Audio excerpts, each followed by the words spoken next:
السلام عليكم ورحمة الله وبركاته. الحمد لله رب العالمين والعاقبة للمتقين والصلاة والسلام على نبي المرسلين وعلى آله الطيبين وأصحابه الطاهرين وكلهم أجمعين، أما بعد، فأعوذ بالله من الشيطان الرجيم. بسم الله الرحمن الرحيم. وقال الله عز وجل: وقل رب أدخلني مدخل صدق وأخرجني مخرج صدق واجعلني من لدنك سلطانا نصيرا. وقال أيضا: إن الله لا يغير ما بقوم حتى يغير ما بأنفسهم. صدق الله المولانا العظيم. وقال نبينا صلى الله عليه وسلم: أعمالكم أمالكم كما تقولوا يولى عليكم.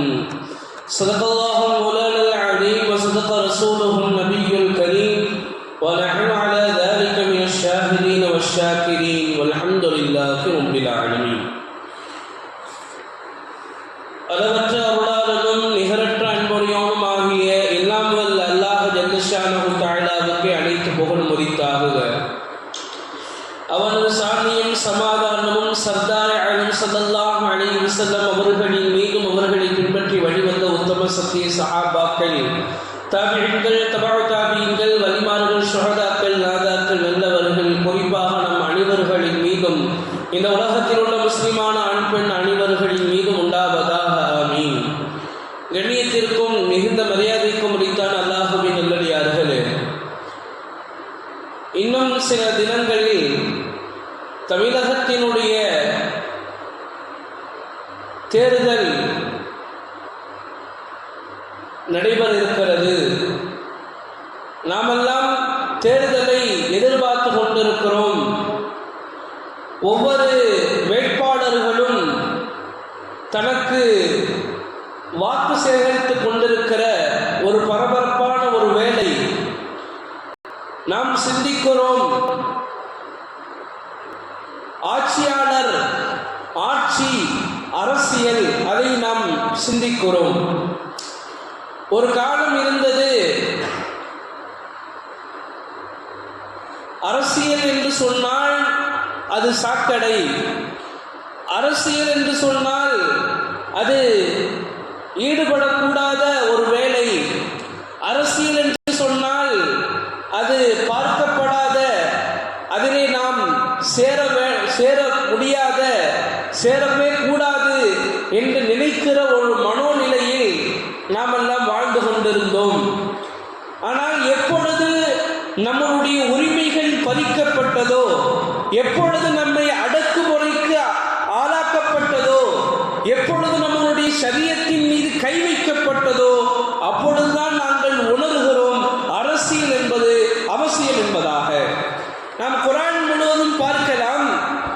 அல்லாஹ் ஜல்லஷானஹு தஆலா ஹஜ்ரத் யூசுப் அலைஹிஸ்ஸலாத்து வஸ்ஸலாம் அவர்களை பற்றி கூறி காட்டுகிற பொழுது அல்லாஹ் இப்படி கூறுவான்: قال رب اجعلني على خزائن الارض اني حفيظ.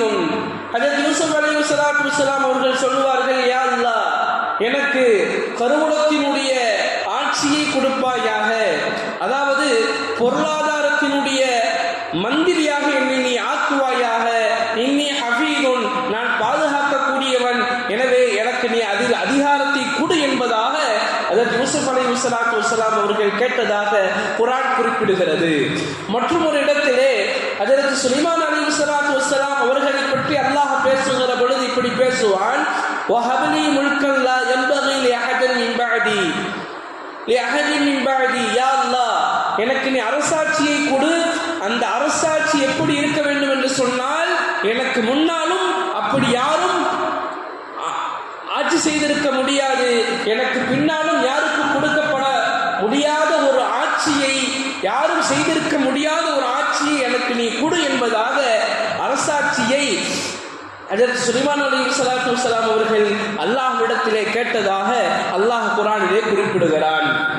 அதோடு மட்டுமல்லாமல் நபி ஸல்லல்லாஹு அலைஹி வஸல்லம் அவர்கள் கேட்கிறார்கள், யா அல்லாஹ், எனக்கு நீ ஆட்சி கொடு என்பதாக குர்ஆனிலே 3வது இடத்திலே ஆட்சியை கேட்பது, ஆட்சிக்கு வருவது, அரசியலில் ஈடுபடுவது, அரசியல் அவசியம் என்பதை இந்த 3 குர்ஆனுடைய வசனங்களை வைத்து பார்க்கிற பொழுது நாம் புரிந்து கொள்ள வேண்டியது, அரசியலில் நாம் இருக்க வேண்டும், அந்த அரசியலில் நாங்கள் வெற்றி பெற வேண்டும். ஏன், எதற்காக வேண்டி ஆட்சி செய்யணும்? பணமா, காசா, பேரா, புகழா, எதற்காக வேண்டி இருக்க வேண்டும்? நாங்கள் எங்களுடைய மார்க்கத்தை பாதுகாப்பதற்காக வேண்டி, நாங்கள் இந்த உலகத்தில் வாழும் பொழுது ஷரியத்தினுடைய சட்டங்களை பின்பற்றி வாழ்வதற்காக வேண்டி எங்களுக்கு அந்த அரசாட்சி முக்கியம். யூசுப் அலைஹிஸ்ஸலாத்து வஸ்ஸலாம் ஏன் கேட்டார்கள்? சுலைமான் அலைஹிஸ்ஸலாத்து வஸ்ஸலாம் அவர்கள் ஏன் கேட்டார்கள்? நபி ஸல்லல்லாஹு அலைஹி வஸல்லம் அவர்கள் ஏன் கேட்டார்கள்? நபி ஸல்லல்லாஹு அலைஹி வஸல்லம் அவர்கள் துஆ செய்கிறதைத்தான் அல்லாஹ் சொல்கிறான், வகுர் ரப்பி அத்கில்னி முத்கல சித்கியும். யா அல்லாஹ், மக்காவிலிருந்து வெளியேற்றாங்க. எப்படிப்பட்ட சூழ்நிலை? நபி ஸல்லல்லாஹு அலைஹி வஸல்லம் அவர்கள் மக்காவினுடைய அந்த 13 ஆண்டு காலத்தினுடைய சுருக்கம் என்ன தெரியுமா? அங்கே இஸ்லாத்தை பற்றி சொல்ல முடியவில்லை, அங்கே தொழ முடியவில்லை, அங்கே நோன்பு வைக்க முடியவில்லை, அங்கே ஒரு இஸ்லாமியன், ஒரு முஸ்லீமாக வாழ்வதற்கு தகுதி இல்லாமல் அது போனதின் காரணத்தினால்தான் நபி ஸல்லல்லாஹு அலைஹி வஸல்லம் அவர்கள் அந்த ஊரை விட்டு வெளியேற்றப்படுகிறார்கள். அப்பொழுது நபி ஸல்லல்லாஹு அலைஹி வஸல்லம் கேட்கிறார்கள், யா அல்லாஹ், இந்த ஊரிலிருந்து என்னை வெளியேற்றுற, இனி எங்கு கொண்டு போய் என்னை சேர்ப்பாயோ அங்கே என்னை உண்மையாக சேர்ப்பாயாக. கடைசியாக கேட்டார்கள், மில்லதுன்க சுல்தானுன் நசீரா, எனக்கு அரசாட்சியை கொடு. ஏன் அரசாட்சியை கொடு? எனக்கு நீ அரசாட்சியை கொடுத்தால்தான் நாம் ஷரியத்தின்படி வாழ்வதற்கும் அதை பரப்புவதற்கும் இந்த அரசாட்சி, இந்த அரசியல் தேவை என்பதாக நபி ஸல்லல்லாஹு அலைஹி வஸல்லம் அவர்கள் அல்லாஹ்விடத்திலே கேட்டார்கள் என்பதை குர்ஆன் நமக்கு எடுத்துரைக்கிறது. நபி ஸல்லல்லாஹு அலைஹி வஸல்லம் மதீனாவிற்கு வருகிறார்கள். மதீனாவிற்கு வந்து முதல் வேலை என்ன தெரியுமா? முதல் வேலை அரசியலை கையில் எடுக்கிறார்கள், மதீனாவை கையில் எடுக்கிறார்கள்.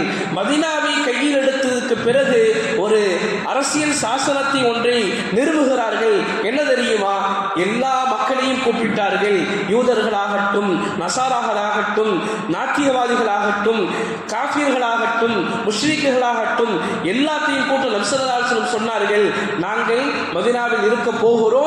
எனவே நாங்கள் உங்களுடைய மதத்தினுடைய, உங்களுடைய கோயிலில் நாங்கள் கை வைக்க மாட்டோம். உங்களுடைய பாதுகாப்பில் எந்த விதமான அச்சமும் இல்லாமலும் நீங்கள் அச்சத்தோடு இருக்க வேண்டாம், அச்சமற்று நீங்கள் இருக்கலாம். நீங்கள் இதே நாட்டிலே வாழுங்கள். ஆனால் ஒரு நிபந்தனை, எங்களை யாராவது தாக்க வந்தால் நீங்களும் எங்களோடு சேர்ந்து இருக்க வேண்டும்.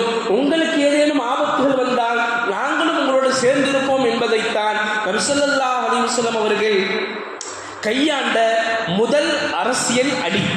நபி ஸல்லல்லாஹு அலைஹி வஸல்லம் கையாண்ட முதல் அரசியல் அடி அப்படித்தான். ஏன்? ஒற்றுமையில் எங்கே குலைகிறதோ அங்கே யாராலும் ஆட்சி செய்ய முடியாது. நாம் பல நாடுகளுடைய முன் சென்ற வரலாறுகளை நாம் பார்க்கலாம். இத்தாலியிலே பெனிட்டோ முசோலினி என்று சொல்லப்படக்கூடியவர் தேசியவாதி, தேசியம் என்ற பாசிசத்தை ஆரம்பிக்கிற பொழுது இன்றைக்கு இருக்கிறதா இல்லையா பாசிசம்? இவர்கள் என்ன சொல்லுகிறார்கள்? நாங்கள் வந்துவிட்டால் இங்கே வாழ்ந்து விடலாம், இங்கே அவர்களுக்கு எல்லா விதமான உரிமைகளும் கொடுக்கப்படும், இங்கே அவர்கள் பாதுகாப்போடு இருப்பார்கள் என்பதாக சொல்கிறார்கள் இல்லையா? சிலர் அவர்களையும் நம்புகிறார்கள் இல்லையா? அதே போன்றுதான் முசோலினி தேசியம் என்ற ஒரு கொள்கையை உண்டாக்குகிறார். உண்டாக்கியதற்கு பிறகு மக்கள் எல்லாம் நினைத்தார்கள், ஆஹா, இவர் நமக்கு ஏதோ நல்லது செய்ய போகிறார் என்பதாக நினைத்து கொண்டிருந்தார்கள். ஆனால் கடைசியில் என்ன நடந்தது என்று சொன்னால், அந்த இத்தாலியை 2ஆம் உலகப் போருக்கு தள்ளியது இந்த முசோலினி தான். தள்ளியதோடு மட்டுமல்லாமல் அங்கே இத்தாலி என்ற நாடு உருகுலைந்து போவதற்கு காரணமே இந்த முசோலினி தான். காரணம் என்னவென்று சொன்னால், தேசியம் என்ற பெயராலிலே பிளவுபடுத்தப்பட்டதின் காரணத்தினால் இந்த இத்தாலியினுடைய நிலைமை நமக்கு முன்னுதாரணமாக திகழ்ந்து கொண்டிருக்கிறது. அதோடு மட்டுமல்லாமல் நாமெல்லாம் கேள்விப்பட்டிருக்கிற யூதர்களை எல்லாம் கொலை செய்து, அதிகமான லட்சக்கணக்கில் யூதர்களை கொலை செய்த ஹிட்லரை பற்றி நாம் படித்திருக்கலாம். ஹிட்லர் யூதர்களுக்கு எதிராக நான் சூழ்ச்சி செய்கிறேன் என்பதாக அந்த நாட்டினுடைய எல்லா அரசாட்சியும் வாங்கி கொண்டிருந்தான். ஆனால் என்ன ஆனது என்று சொன்னால், ஜெர்மனி அவன் ஆண்டதற்கு பிறகு பல துண்டுகளாக போய்விட்டது. பல உயிர் சேதங்கள், பல பண சேதங்கள், எல்லா விதமான சேதங்களும் உண்டானதற்கு காரணம் என்ன தெரியுமா? அவர்கள் பிளவுபட்டு போனது காரணம்.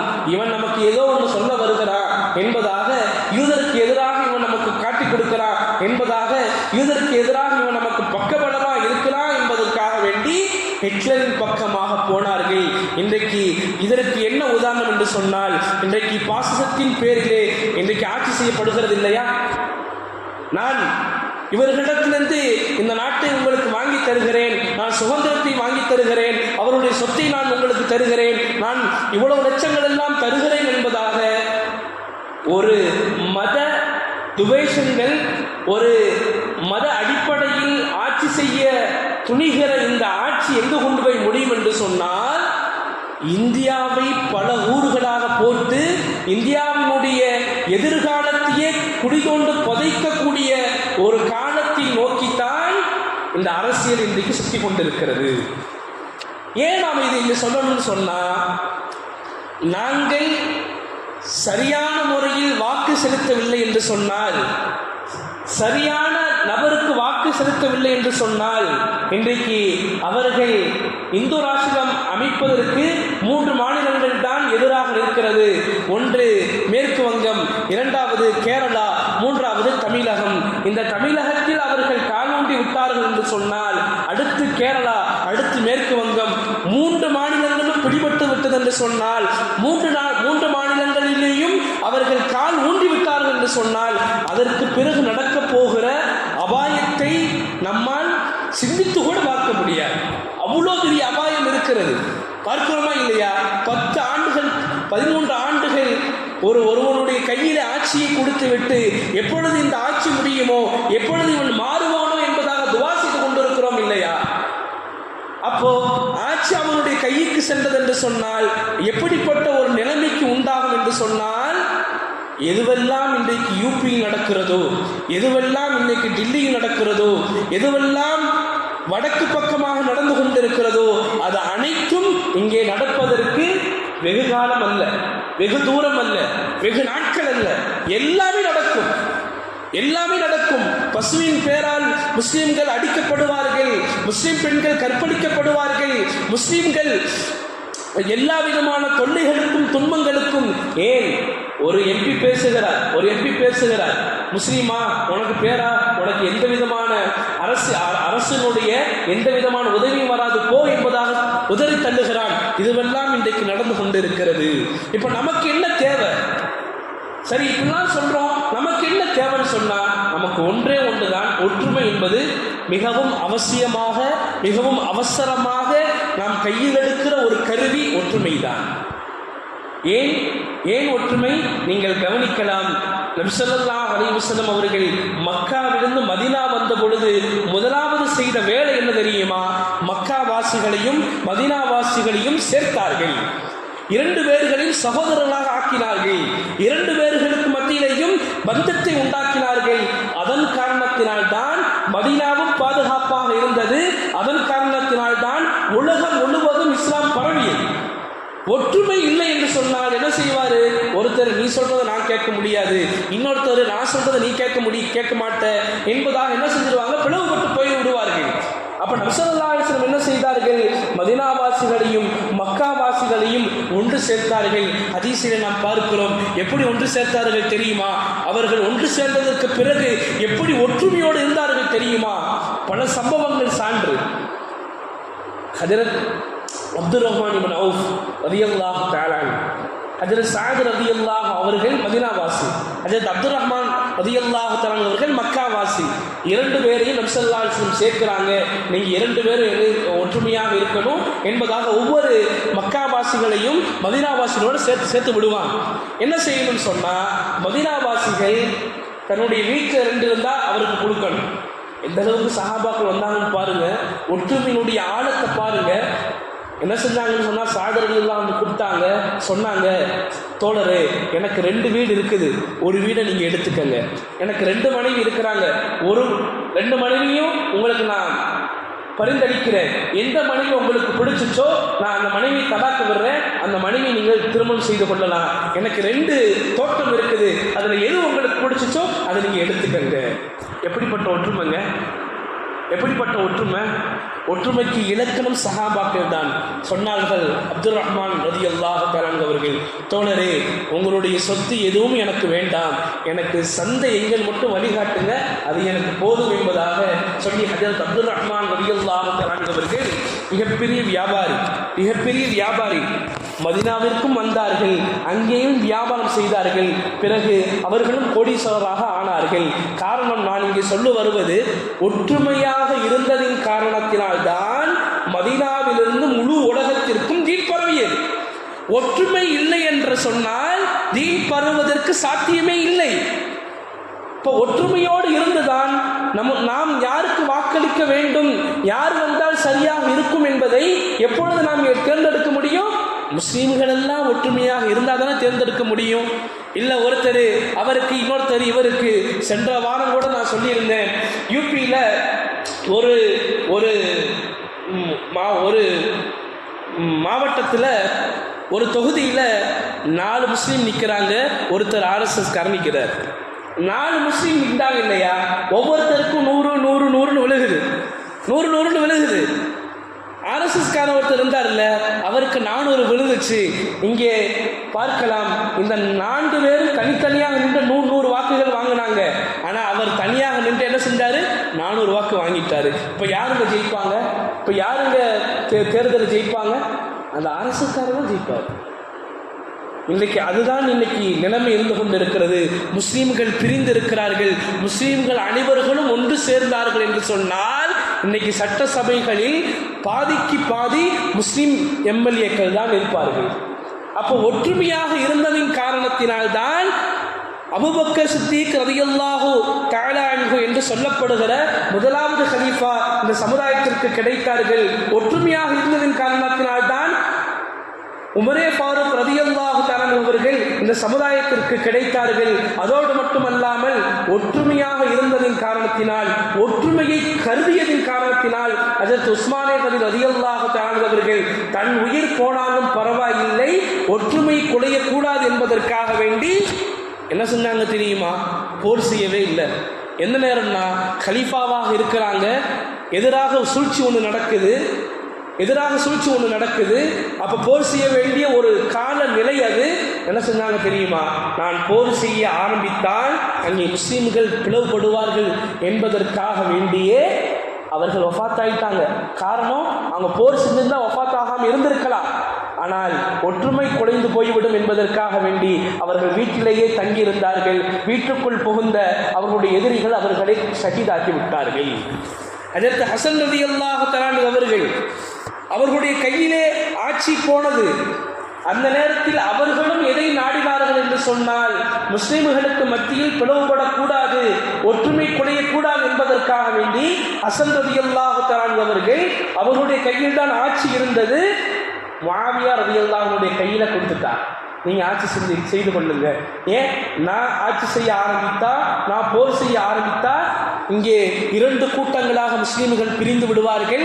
அதன் காரணத்தினால் அல்லாஹ்வுடைய உதவி கிடைக்காது, அது இஸ்லாம் ஒரு காலம் அதை அனுமதிக்காது என்பதற்காக வேண்டி ஹசன் ரலியல்லாஹு தஆலா அவர்கள் ஹஜ்ரத் முஆவியா ரலியல்லாஹு தஆலாவுடைய கையிலே ஆட்சியை கொடுத்தார்கள். இதை உங்களுக்கு புரியாமல் இருக்கலாம், ஆனால் இதனுடைய சம்பவங்கள் கொஞ்சம் நீளம், அதனால் நான் சுருக்கமாக சொல்றேன்.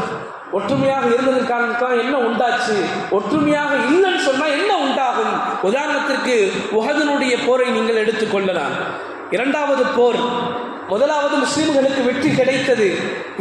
வெற்றி கிடைத்த பொழுது சில சஹாபாக்கள் நபி ஸல்லல்லாஹு அலைஹி வஸல்லம் மலைக்கு ஓரமாக நிப்பாட்டி வச்சிருந்தாங்க. சொன்னாங்க, என்னுடைய கட்டளை வரும் வரைக்கும் நீங்கள் அங்கேதான் இருக்க வேண்டும் என்பதாக சொன்னார்கள்.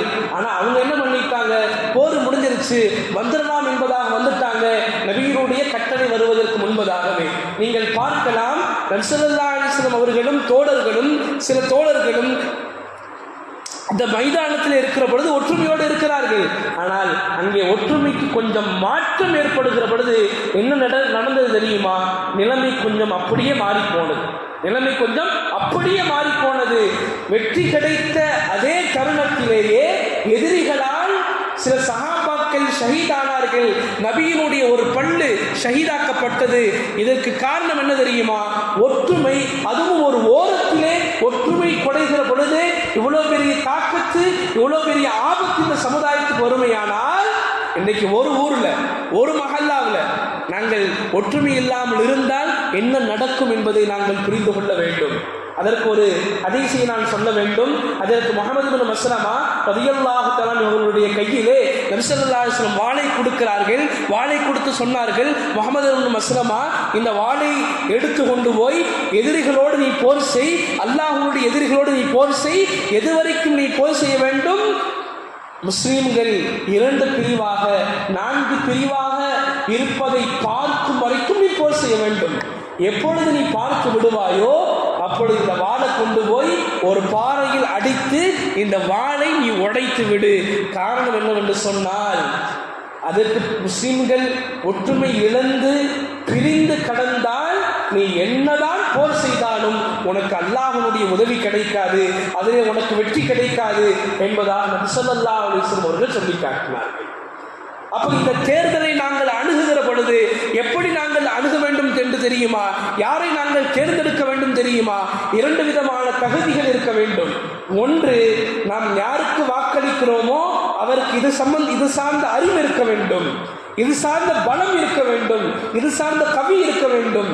உதாரணத்திற்கு சொல்லலாம், மூசா அலைஹிஸ்ஸலாத்து வஸ்ஸலாம் அவர்களை அந்த 2 பெண்கள் ஷுஐப் அலைஹிஸ்ஸலாத்து வஸ்ஸலாமுடைய மகள்கள் போய் சொன்னார்கள், அந்த மனிதரிடத்திலே அவரை வேலைக்கு நாம் வைக்கலாம், அவருக்கு 2 தகுதிகள் இருக்கிறது. ஒன்று அவர் பலமிக்கவர், இரண்டாவது அவர் நாணமுடையவர், அவர் வெட்கமுடையவர். அப்ப நாங்கள் தேர்ந்தெடுக்கக்கூடிய அந்த வேட்பாளர் எப்படி இருக்கணும்? ஒன்று, அது சார்ந்த அறிவு இருக்கணும், அது சார்ந்த நலவு அவரிடத்தில் இருக்கணும். இரண்டாவது, அவரிடத்துல நாணம் இருக்கணும், அவர் கை சுத்தமானவராக இருக்கணும். அப்படிப்பட்டவரை தான் நாங்கள் தேர்ந்தெடுத்து அவருக்கு தான் நாங்கள் ஓட்டுகள் செலுத்த வேண்டும். இது மட்டும் போதாது. நான் நினைக்கலாம், இவருக்கு ஓட்டு போட்டால் சரியா வந்துருங்க, இவருக்கு செஞ்சா சரியா வந்துருங்க, இவர் வந்துட்டா மாறிடுங்கன்னு நினைக்கலாம். ஆனால் நபி ஸல்லல்லாஹு அலைஹி வஸல்லம் அவர்கள் துஆ சொல்லி கொடுத்தார்கள். இப்படி நீங்கள் துஆ செய்யுங்கள், அல்லாஹும்ம லா துஸல்லித் அலைனா மல்லா யர்ஹம்னா வலா யகாஃபுக ஃபீனா. இந்த துஆவினுடைய அர்த்தம் என்ன? யா அல்லாஹ், எங்களுடைய விஷயத்தில் யார் உன்னை பயப்பட மாட்டார்களோ, யார் உன்னை பற்றி அச்சம் இருக்காதோ அவர்களுடைய கையிலே எங்களுடைய ஆட்சியாளராக நீ அவரை ஆக்கிவிடாதே, எங்களின் மீது நீ அவரை சாட்டி விடாதே என்பதாக நீங்கள் துஆ செய்யுங்கள் என்பதாக நபி ஸல்லல்லாஹு அலைஹி வஸல்லம் அவர்கள் சொல்லி காட்டினார்கள். எனவே நாங்கள் அதிகமாக ஒவ்வொரு தொழுகைக்கு பின்னாலும் இந்த துஆ ஓத வேண்டும். இது மட்டும் போதாது, இன்னொரு விஷயம் தேவை. நபி ஸல்லல்லாஹு அலைஹி வஸல்லம் சொன்னார்கள், அமாலுக்கும் வ உம்மாலுக்கும். அதாவது ஆட்சியாளர் யாருன்னு சொன்னா, நம்ம யாருக்கு வாக்கு செலுத்துறோமோ, யார் வெற்றி பெறுகிறாரோ அவர் கிடையாது. ஹதீஸின் படி பார்த்தா அவர் கிடையாது. ஹதீஸ் என்ன சொல்லுதுன்னா, நீங்கள் எப்படி அல்லாஹ்விடத்தில் நடந்து கொள்கிறீர்களோ, நீங்கள் உங்களுடைய வாழ்க்கையில் மார்க்கத்தை எவ்வளவு தூரம் எவ்வளவு கடினமாக நீங்கள் பின்பற்றுகிறீர்களோ, மார்க்கத்தை விட்டுவிடாமல், ஷரியத்தை விட்டுவிடாமல் நீங்கள் எந்த அளவுக்கு மார்க்கத்தை நீங்கள் பின்பற்றுகிறீர்களோ அதுதான் உங்களுடைய ஆட்சியாளர். அதாவது என்னன்னா, நான் சரியா தொழுதா என்னை ஆட்சி செய்யக்கூடியவன் சரியாக இருப்பான், நான் சரியா ஜகாத் கொடுத்தா என்னை ஆட்சி செய்யக்கூடியவன் சரியாக இருப்பான், நான் சரியா நோன்பு வச்சா என்னை ஆட்சி செய்யக்கூடியவன் சரியாக இருப்பான், நான் அல்லாஹ்வுக்கு நான் என்னென்ன கடமை செய்யணுமோ, அடியார்களுக்கு நான் என்னென்ன கடமை செய்யணுமோ அனைத்தையும் நான் செய்தால் என்னுடைய ஆட்சியாளன் சரியாக இருப்பான். நன்மை ஏவி தீமையை தடுத்தால் என்னுடைய ஆட்சியாளன் சரியாக இருப்பான். இல்லை என்றால் நாம ஓட்டு போட்டுடலாம், ஆனால் நாங்கள் அல்லாஹ்வுக்கு செய்ய வேண்டிய கடமைகளை நாங்கள் செய்யலை. நாம நினைப்போம் இவர் வந்தா சரியா இருக்கும், ஆனா அல்லாஹ் என்ன நாடுவான்? அவனை வைத்தே குளிப்படிப்பான். அல்லாஹ்வுக்கு அது பெரிய மாற்றம் அல்ல. அல்லாஹ் எல்லாருடைய கல்வும் அல்லாஹ்வுடைய கையில் தான் இருக்கிறது. அவன் நினைத்தால் அப்படியே மாற்றலாம், இப்படியே மாற்றலாம். எதிரி கூட நமக்கு பாதுகாப்பாக இருப்பான்.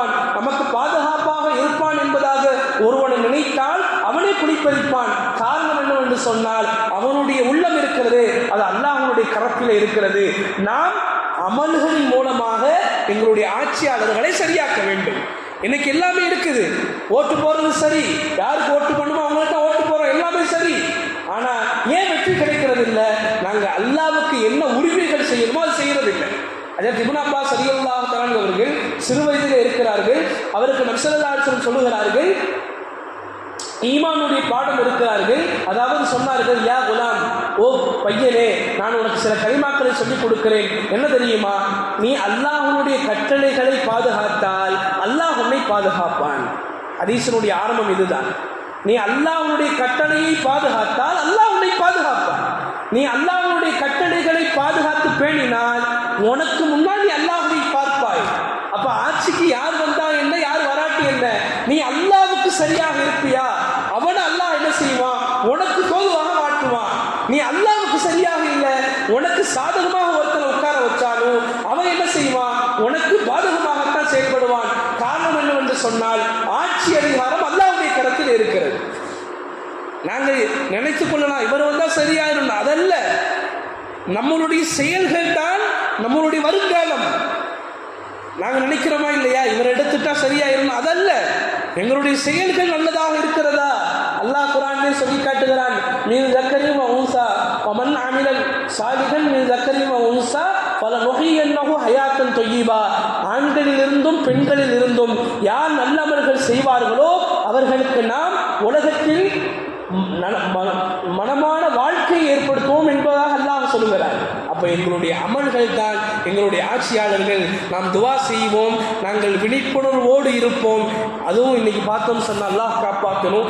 நம்மளுடைய வாலிப பெண்கள் ஒருத்தரோட இது ஃபோன் போட்டு சொல்றார், அதற்கு பயன் இதை சொல்லுங்க அதற்கு. இன்னைக்கு புதுசா ஒரு நடிகன் ஒன்று ஒருத்தன்